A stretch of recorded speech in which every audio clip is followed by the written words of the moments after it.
10 अगस्त का इंतजार सभी को था। सभी की नजरें इस पर टिकी हुई थी कि 10 अगस्त को सुप्रीम कोर्ट क्या फैसला देगा और क्या अरविंद केजरीवाल जेल से बाहर आ पाएंगे या अभी एक बार फिर से उनकी याचिका जो है खारिज कर दी जाएगी, क्योंकि इससे पहले सुप्रीम कोर्ट में तमाम दलीलें हुई थी, अरविंद केजरीवाल की तरफ से भी दी गई थी और सीबीआई की तरफ से भी दी गई थी। लेकिन जो है सुप्रीम कोर्ट जिस तरह से रुख अख्तियार किया था सुप्रीम कोर्ट ने सीबीआई के खिलाफ और जिस तरह की टिप्पणी सुप्रीम कोर्ट की तरफ से देखी गई थी, उससे कहीं ना कहीं ये साफ माना जा रहा था कि अरविंद केजरीवाल 10 अगस्त को जेल से रिहा हो जाएंगे और वो बाहर आ जाएंगे और उसके बाद वो जिस तरह से जो है सरकार चला रहे हैं अरविंद केजरीवाल मुख्यमंत्री के तौर पर सरकार चला पाएंगे। लेकिन इसी बीच 10 अगस्त को एक बड़ी खबर आ जाती है, एक बड़ी ब्रेकिंग आ जाती है। तमाम टीवी चैनलों पर, तमाम मीडिया चैनलों पर इस बात की चर्चा तेज हो जाती है कि अब जो है बीजेपी के कुछ विधायकों ने जो है दिल्ली सरकार को बर्खास्त करने की मांग कर दी है। मतलब इधर जैसे ही खबर आई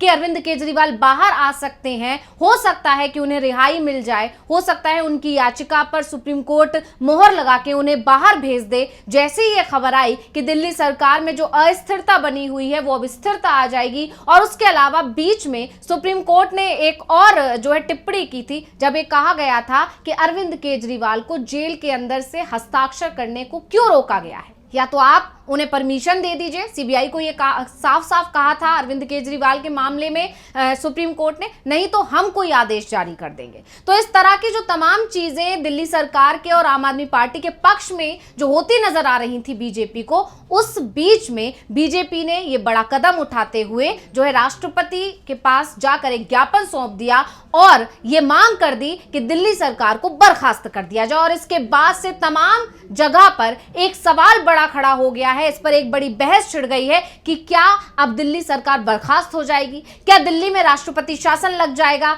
क्या इसकी क्या संभावनाएं हैं, इस पर हम अपनी स्पेशल रिपोर्ट में चर्चा करेंगे। नमस्कार, मैं हूं अंशिता। तो सबसे पहले ये समझते हैं कि जो बीजेपी के जो 8 विधायक हैं वो राष्ट्रपति से मुलाकात जब करने पहुंचे तो उन्होंने क्या क्या दलील दी, क्या कहा उन्होंने अपने ज्ञापन में, क्या कुछ उनकी मांग है, इसको पहले समझ लेते हैं। तो दिल्ली विधानसभा में नेता विपक्ष विजेंद्र गुप्ता के साथ 8 विधायकों ने 30 अगस्त को राष्ट्रपति से मुलाकात की थी।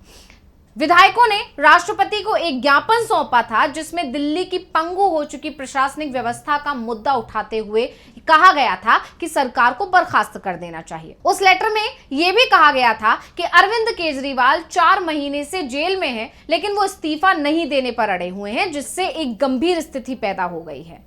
दिल्ली में प्रशासनिक व्यवस्था पूरी तरह से चरमरा गई है, महत्वपूर्ण प्रशासनिक निर्णयों में देरी हो रही है और आवश्यक सेवाएं बुरी तरह से प्रभावित हो रही हैं, जिसका खामियाजा दिल्ली की जनता को भुगतना पड़ रहा है।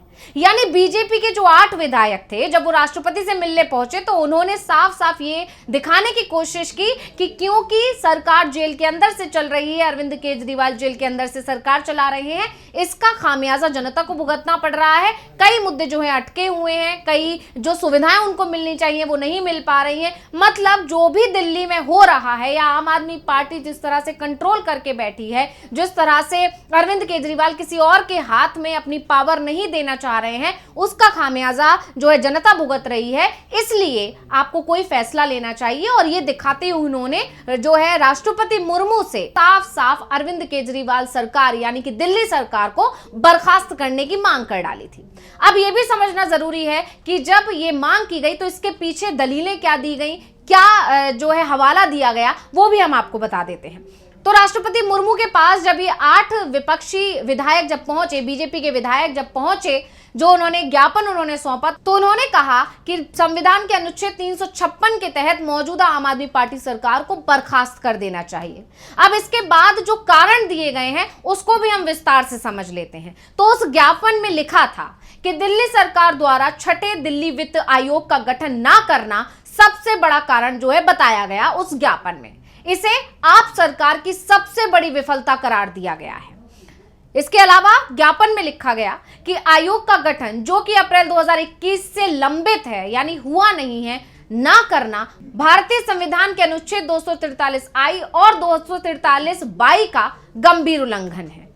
आगे उस ज्ञापन में लिखा बीजेपी के विधायकों ने, आयोग का गठन नहीं होने के चलते दिल्ली के लिए वित्तीय योजनाओं और संसाधनों का आवंटन बुरी तरह से प्रभावित हुआ है। विशेष रूप से दिल्ली नगर निगम यानी कि एमसीडी पर इसका व्यापक असर पड़ा है। उन्होंने आगे लिखा है कि दिल्ली सरकार कैग की 11 रिपोर्ट्स को विधानसभा के सदन पटल पर रखने में बार बार विफल रही है। महत्वपूर्ण सूचनाओं को दबाने से न केवल पारदर्शिता बाधित होती है, बल्कि सरकार के क्रियाकलापों और खर्च के ब्यौरे की उचित जांच न हो पाने से इसके वित्तीय औचित्य पर भी गंभीर सवाल उठते हैं।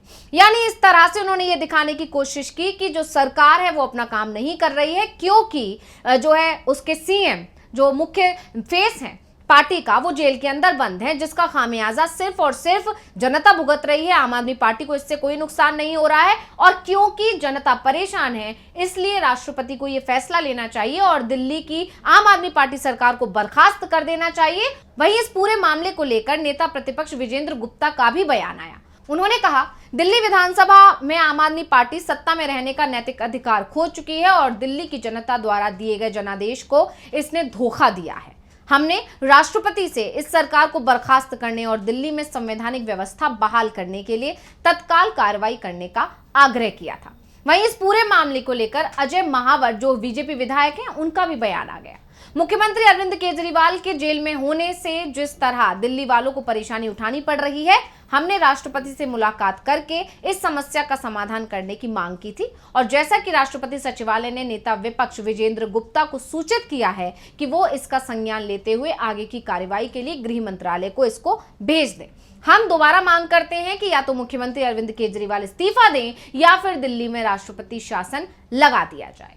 यानी साफ है कि बीजेपी के जो विधायक हैं वो इस पूरी कोशिश में लगे हुए हैं कि कैसे भी करके जो आगामी चुनाव है, दिल्ली विधानसभा चुनाव है, उससे पहले सरकार जो है बर्खास्त कर दी जाए और इसका नुकसान सीधा सीधा आम आदमी पार्टी को होगा। चुनाव प्रचार पर इसका असर पड़ेगा, सरकार के कामों पर इसका असर पड़ेगा, और ये बीजेपी सोचकर बैठी हुई है। इसी को लेकर अब जानकार दावा कर रहे हैं कि इसी वजह से जैसे ही इधर खबर आई कि केजरीवाल बाहर आ सकते हैं, ऐसी उम्मीद जताई गई कि क्योंकि सीबीआई के दूसरे जो मामले थे, जैसे कि अगर हम मनीष सिसोदिया की बात करें या के कविता की बात करें, जब इन्हें रिहाई मिल गई है तो फिर अरविंद केजरीवाल भी जेल से बाहर आ सकते हैं, क्योंकि ईडी वाले मामले में तो उन्हें पहले ही जमानत मिल चुकी है। तो इसको लेकर जैसे ही भनक लगी बीजेपी वालों को, उन्होंने ये जो है इस मामले को लेकर वो राष्ट्रपति से मिलने पहुंच गए और राष्ट्रपति ने भी इस मामले को संज्ञान में लेते हुए ज्यादा समय ना गंवाते हुए इसको तुरंत गृह मंत्रालय को भेज दिया। इससे साफ है कि कहीं ना कहीं पूरी कोशिश लगा रही है बीजेपी कि किसी भी तरह से ये सरकार गिर जाए, और इसके लिए हवाला दे रही है अस्थिरता का, जनता के को हो रही परेशानियों का। तो ये तमाम चीजें जो है बीजेपी की तरफ से की जा रही हैं दिल्ली सरकार के खिलाफ या अरविंद केजरीवाल की आम आदमी पार्टी के खिलाफ। तो दिल्ली के सीएम अरविंद केजरीवाल को पहले कोर्ट के जरिए बर्खास्त करने की कोशिश हो चुकी है, लेकिन कोर्ट ने याचिका खारिज कर दी थी। 10 अप्रैल 2024 को दिल्ली हाईकोर्ट ने याचिका खारिज करते हुए एसीजे मनमोहन ने कहा था कि ये कार्यपालिका का मसला है, इस याचिका पर हमें सुनवाई नहीं करनी चाहिए, कार्यपालिका को ये मामला देखना चाहिए, इसमें न्यायपालिका के दखल की कोई गुंजाइश नहीं है। इसके बाद 13 मई 2024 को सुप्रीम कोर्ट ने अरविंद केजरीवाल को सीएम पद से हटाने की मांग वाली याचिका खारिज कर दी थी। जस्टिस खन्ना ने मामले में सुनवाई करते हुए कहा था कि हम हाईकोर्ट के फैसले पर दखल नहीं दे रहे, दिल्ली के एलजी विनय कुमार सक्सेना को मामले में एक्शन लेना चाहते हैं तो ले लें। तो अब ये तो समझ लिया कि बीजेपी पूरी तरह इस कोशिश में लगी हुई है कि दिल्ली में राष्ट्रपति शासन लग जाए। हालांकि इसके चांसेस अभी कम है, लेकिन अगर लगता भी है तो साफ तौर पर ऐसा जानकार मानकर चल रहे हैं कि इसका फायदा कहीं ना कहीं आम आदमी पार्टी को ही हो जाएगा, क्योंकि एक सिंपैथी वोट आम आदमी पार्टी को मिल सकता है। क्योंकि अभी जब केजरीवाल जेल में है तो इसकी सिंपैथी भी जनता की उनके साथ जुड़ी हुई है, और ऐसे में अगर उनके जेल में रहते हुए आम आदमी पार्टी की सरकार को गिरा देती है बीजेपी हर तरह से जोड़ तोड़ लगाकर, तो इसका फायदा भी कहीं ना कहीं आम आदमी पार्टी को ही होगा, और एक सहानुभूति जो है लोगों की आम आदमी पार्टी के साथ जुड़ जाएगी, और आगामी विधानसभा चुनाव है जो दिल्ली के, उसमें उसको फायदा होगा। लेकिन बीजेपी इसको ऐसे लेकर चल रही है कि अगर सरकार बर्खास्त हो जाती है तो इसका असर आम आदमी पार्टी जो है कहीं ना कहीं विचलित हो जाएगी, परेशान हो जाएगी, और इससे उसके चुनाव प्रचार पर असर पड़ेगा। जो योजनाएं आम आदमी पार्टी जो है पूरी करना चाहती है, जो जब अगर सीएम बाहर आते हैं, केजरीवाल जेल से बाहर आते हैं, तो तमाम ऐसी योजनाएं हैं जो पूरी करेगी विधानसभा चुनाव शुरू होने से पहले, उन पर कहीं ना कहीं रोक लग जाएगी। तो इस तरह से बीजेपी आम आदमी पार्टी को सिर्फ उलझा कर रखना चाहती है, और ये उसकी कोशिश है। फिलहाल इसको लेकर अभी कुछ भी नहीं कहा जा सकता कि बीजेपी की ये कोशिश कामयाब हो पाएगी या नहीं हो पाएगी। लेकिन उससे पहले अभी हम ये भी समझ लेते हैं कि दिल्ली में राष्ट्रपति शासन कब कब लगा है। तो मैं आपको बता दूं कि दिल्ली में पहली बार राष्ट्रपति शासन 15 फरवरी 2014 को लगा था। तब अरविंद केजरीवाल ने पहली बार मुख्यमंत्री बनने के मात्र 49 दिन बाद इस्तीफा दे दिया था। केजरीवाल ने कांग्रेस के समर्थन से सरकार बनाई थी। 13 फरवरी 2015 तक 363 दिन राष्ट्रपति शासन रहने के बाद केजरीवाल ने 14 फरवरी 2015 को फिर से दिल्ली की सत्ता संभाली। वो पूर्ण बहुमत से चुनाव जीत कर आए। आम आदमी पार्टी ने दिल्ली की 70 में से 67 सीटें जीती थी। तो अब यहां पर यह समझना जरूरी है कि बीजेपी विधायकों की अगर मांग मानी जाती है तो क्या होगा। तो बीजेपी विधायकों की मांग पर अगर राष्ट्रपति मानती हैं तो ये दूसरा मौका होगा जब दिल्ली में राष्ट्रपति शासन लगे, और इसका कारण भी केजरीवाल और आम आदमी पार्टी ही होगी। तो इस रिपोर्ट को लेकर आपका क्या कहना है, मुझे कॉमेंट करके अपनी राय जरूर दीजिएगा। इसी के साथ मुझे दीजिए इजाजत। देखते रहिए डीवी लाइव। नमस्कार।